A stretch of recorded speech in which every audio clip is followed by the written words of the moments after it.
Часто при постановке целей люди не знают, какие действия им нужно совершить, чтобы прийти к этой цели. Нет мотивации, которая помогла бы им на их пути, но самое главное – это дисциплина, а именно ее отсутствие. И именно о дисциплине пойдет речь в этом видео. Всем привет, меня зовут Ника Новгородцева, я являюсь сертифицированным коучем, и именно вопрос дисциплины часто тревожит моих клиентов. Это видео будет полезно как моим действующим клиентам, так и просто случайным зрителям моего канала, кто хочет прокачать в себе этот навык. Многие, кто знают меня лично, считают меня очень дисциплинированным и организованным человеком, потому что у меня всегда есть план на год, план на месяц, план на неделю и на день. Также можно нередко заметить, как я ставлю себе таймеры, в течение которых я должна выполнить определенные задачи, будь то рабочие задачи, либо бытовые. Но что если я скажу вам, что главной причиной всего этого является то, что я очень недисциплинирована и неорганизована. Именно поэтому мне всегда приходится искать варианты решений, как избавиться от этого, будем называть, недуга. В своем ежедневнике я пишу абсолютно все, от задач, которые мне нужно выполнить, до времени на перерыв, до времени, в которое мне нужно поесть. За годы прокачки своей дисциплины я, можно сказать, преисполнилась и теперь готова поделиться с вами своими знаниями, навыками и практиками, которые позволяют мне оставаться дисциплинированной и организованной. Интересно? Давайте не будем медлить и начнем. Я предлагаю начать с самого определения дисциплины. Дисциплина – это способность человека следовать установленным правилам, принципам или распорядкам, а также контролировать свои действия, мысли, эмоции для достижения поставленной цели. Из самого определения следует, что если вы хотите прийти к желаемой цели, формирование дисциплины является неотъемлемой частью вашего пути. Также из определения следует, что у дисциплинированного человека должен быть свод правил и принципов, по которым он живет. Есть замечательная книга Рэя Далио, вот такой вот кирпич, одна из самых дорогих книг в моей библиотеке, называется она «Принципы». И автор говорит, что он достиг своего успеха благодаря тому, что следовал своим принципам, которые он написал как раз вот в этой книге. Это позволило ему стать миллионером и основателем одного из самых крупнейших хедж-фондов в мире. С принципами Рэя Далио вы можете ознакомиться непосредственно в книге, вдохновиться и, может быть, какую-то часть из них внедрить в свою жизнь. А можете придумать свои. Например, один из моих главных принципов является то, что я никогда не работаю в воскресенье. Я всегда озвучивала это на всех собеседованиях, где бы я ни работала, за исключением казино, я никогда не работала в воскресенье. Чтобы избавиться от лишних вопросов, я говорила, что мне не позволяет религия. Как правило, после этого людям стыдно задавать последующие вопросы. Это может прозвучать нелепо, мол, зачем человеку принцип главного выходного дня и при чем тут вообще дисциплина? Но попробуйте отказаться от какого-нибудь очень дорогого проекта, потому что его реализация возможна только по воскресеньям, и нам будет что с вами обсудить в комментариях. Или, например, принцип, который я повзаимствовала из книги Рэя Далио. Это принцип абсолютной непредубежденностью. Я не волнуюсь о том, что обо мне подумают. Я волнуюсь о своей цели. В качестве практики я предлагаю вам сделать список правил и принципов, которых вы придерживаетесь в своей жизни. Как вы поняли из определения дисциплины, теперь нам будет нужно следовать своим правилам и принципам, которые мы выписали. И тут начинается самое сложное. Одна моя клиентка жаловалась на отсутствие дисциплины. Она никак не могла поднять себя раньше 10 утра. Всегда опаздывала на встречи, даже на онлайн-колл она умудрялась опоздать. Не выполняла задачи в срок и так далее. Как вы уже, наверное, поняли, во многом причиной всего этого было отсутствие правил и принципов. Но расскажу вам один секрет. Даже если ты пропишешь огромный список всех правил и принципов, для такого человека это не сработает. Он не станет в мгновение ока дисциплинированным. Поэтому важно проработать свой список и написать под каждым принципом и правилом ответ на вопрос «Зачем мне это?». И в этом простом, казалось бы, вопросе на самом деле кроется секрет нашей дисциплины. В современном мире люди придумали так называемый портрет идеального, дисциплинированного, успешного человека и пытаются ему следовать. Для этого нужно вставать не позднее 7 утра, питаться 3-4 раза в день, обязательно заниматься спортом по 100-500 часов и многое другое. Может ли обычный среднестатистический человек следовать этим правилам? Да, только если они совпадают с его принципами и правилами по жизни. К примеру, я точно не тот человек, который бы вставал раньше 7 утра, не дай бог в 5 утра, как говорят, что успешные люди должны там непонятно во сколько вставать, потому что мой приоритет является высыпаться, sorry, not sorry, by the way, и выполнять мою работу хорошо. Я точно знаю, если я проснусь в 7 утра, я буду всех ненавидеть. Уровень моей продуктивности будет нулевой, потому что пик моей продуктивности происходит там в 7 часов вечера или 8.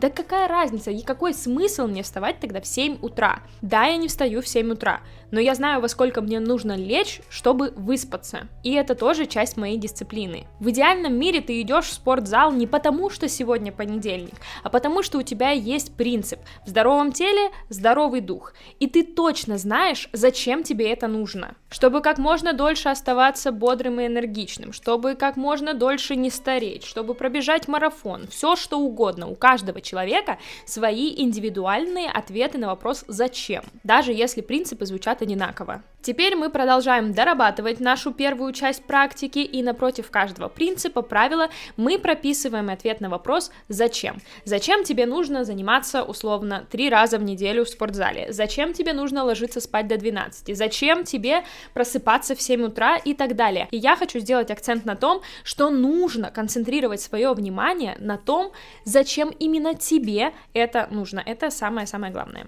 А теперь пойдем дальше и приступим к самому интересному. Как научиться соблюдать дисциплину в повседневной жизни. Соблюдение дисциплины в повседневной жизни требует целенаправленных усилий и самоконтроля. Помечтать о великом и ждать, пока в один прекрасный день мана небесная спустится и просто одарит тебя дисциплинированностью.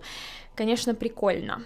Но в реальной жизни для достижения определенного результата приходится прилагать усилия и совершать определенные действия. Соблюдение дисциплины – это процесс, который строится постепенно и становится основой для достижения целей. А теперь перейдем к конкретному плану по развитию дисциплины. Первый пункт нашего плана – это установить цель. Я предлагаю использовать для этого технику SMART. Это означает, что цель должна быть конкретная, измеримая, достижимая, значимая и ограничена во времени. Для примера давайте возьмем такую цель. Я буду отжиматься 20 раз, 3 раза в неделю. С целью определились, теперь переходим ко второму пункту – планирование. Для каждой, даже рутинной задачи в вашем расписании должно быть выделено время. Если вы такой же нерд, как я, и у вас есть ежедневник, прекрасно. Если у вас есть просто телефон с напоминаниями, тоже замечательно. Даже будильник с напоминаниями имеет место быть. Я бы рекомендовала хотя бы на первых порах выделять конкретное время для вашей новой цели. Например, я заношу себе в ежедневник то, что теперь в понедельник, в среду и в пятницу, ровно в 5 часов вечера, что бы ни случилось, я начинаю отжиматься. Интересно, конечно, я такая в магазине и такая: здравствуйте, можно я у вас тут немножечко полежу на полу? Неважно, поставите ли вы новую задачу на конкретное время или сделаете это без временных ограничений, вы в любом случае столкнетесь с ней, с прокрастинацией. И третий пункт именно об этом. Преодоление прокрастинации. Методов по борьбе с прокрастинацией существует огромное множество, про них можно снять отдельный ролик, но я хочу порекомендовать вам один, который люблю именно я.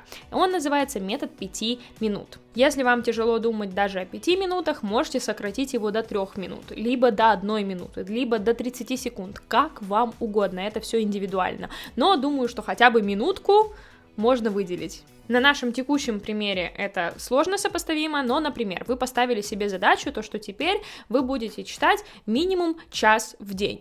И если вы поставили себе в расписание: я час сижу, не отрываясь, читаю, вашему мозгу просто становится страшно, потому что если вы до этого никогда не делаете, час сконцентрированным вниманием в одной точке, по сути, звучит безумно страшно.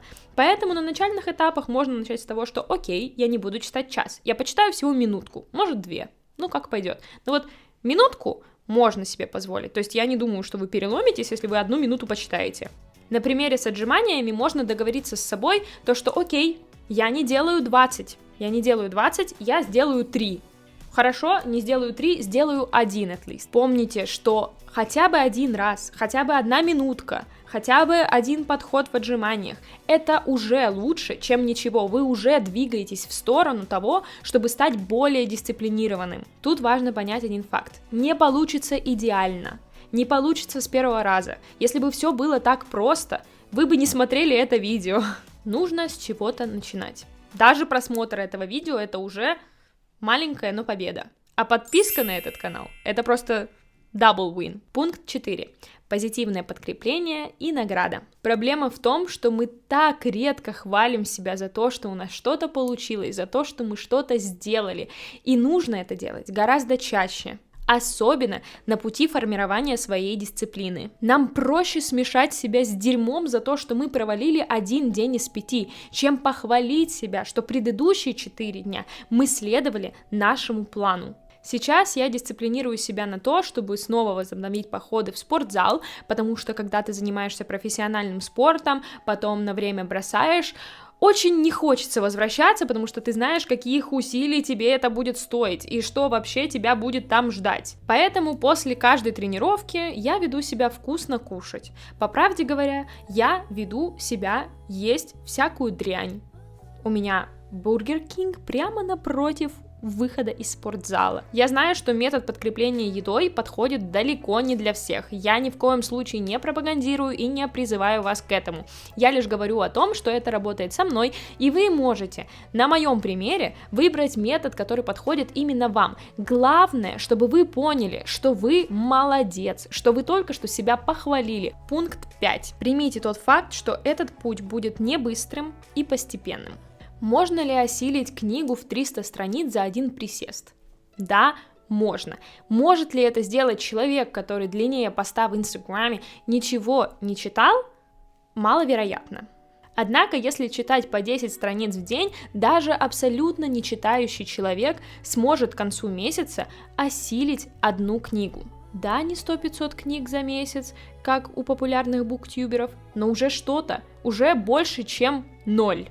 Не нужно себя ни с кем сравнивать. Ай, она читает за 1 присест 300 страниц. Ай, он прочитал 2 книги за час и так далее. Нет, это ваша дисциплина, это ваш путь, и он строго индивидуальный. Все остальные, все мимо, я не... Ну вы поняли. Также очень важно анализировать свой путь, рефлексировать и ставить новые цели перед собой. Вы можете пройти этот путь самостоятельно, либо обратиться за помощью ко мне. Я буду очень рада помочь наладить себе свою дисциплину, стать более организованным человеком, стать лучшей версией себя и как можно скорее прийти к поставленной цели. Переходи по ссылке, которую найдешь в описании, заполняй форму, и я свяжусь с тобой, чтобы мы могли пообщаться на нашей первой консультации. Я буду очень рада быть причастной к тому, чтобы сделать твою жизнь лучше. Подводя итог, хотелось бы сказать, что соблюдение дисциплины – это процесс. Он требует времени и терпения. Помни, важно начать. Регулярно, маленькими шагами, и ты обязательно придешь к своей цели. Не бойся ошибок, они в любом случае будут. Не пытайся сделать все идеально, этого тоже не случится. Не думай, что будет легко. Важно не остановиться и продолжить свой путь даже после того, как встретился с трудностями. Помни, у тебя обязательно все получится. На этом видео подошло к концу. Не забывай подписываться на этот канал, ставить лайки. Это самый легкий способ, как ты можешь меня поддержать. Все мои ссылки на мои социальные сети ты можешь найти в описании. А на этом все. До встречи в новых видео. С вами была я, Ника Новгородцева. Пока!